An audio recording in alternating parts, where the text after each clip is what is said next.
We're particularly concerned about patients who experience multiple relapses because we believe that with each relapse, the illness may not respond as well to treatment as it did the last time.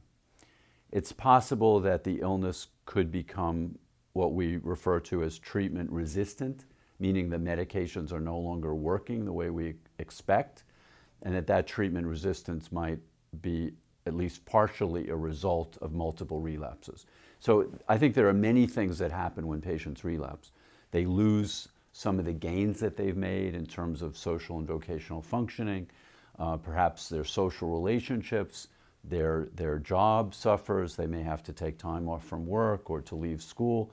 So all of these things are very disruptive in the person's life. But in addition to that, there may be biological things that happen each time someone experiences a psychotic episode. There may be changes in the underlying illness or changes even in brain physiology or brain morphology. So we're concerned about all of those things. And as a result, we're very eager to try to prevent relapse, or at least reduce the risk of relapse.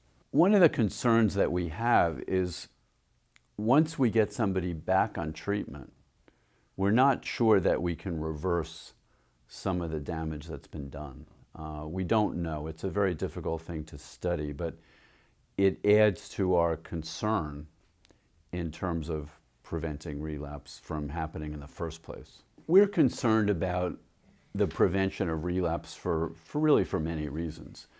First, we start with the individual and what impact it has on his or her illness course and their potential for recovery, which is ultimately what we want to achieve. We want people to be leading as normal lives as possible. And we know that if they have frequent relapses, it's really going to interfere with that. We also know it places tremendous burden on the family or on significant others or on friends. In addition, it puts tremendous burden on society in terms of the expense associated with repeated relapse, hospitalization costs. People also who have psychotic relapses can sometimes be involved in the criminal justice system. So they may be arrested for something, or they may be a victim of some crime themselves.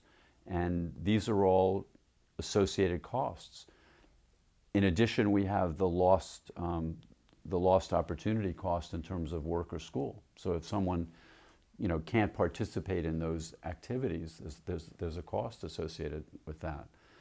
But the biggest cost is probably hospitalization, because that can be quite expensive. And if we can reduce the risk of relapse and hospitalization, that could provide a lot of savings, which hopefully could be used to provide other services like housing and rehabilitation and things like that.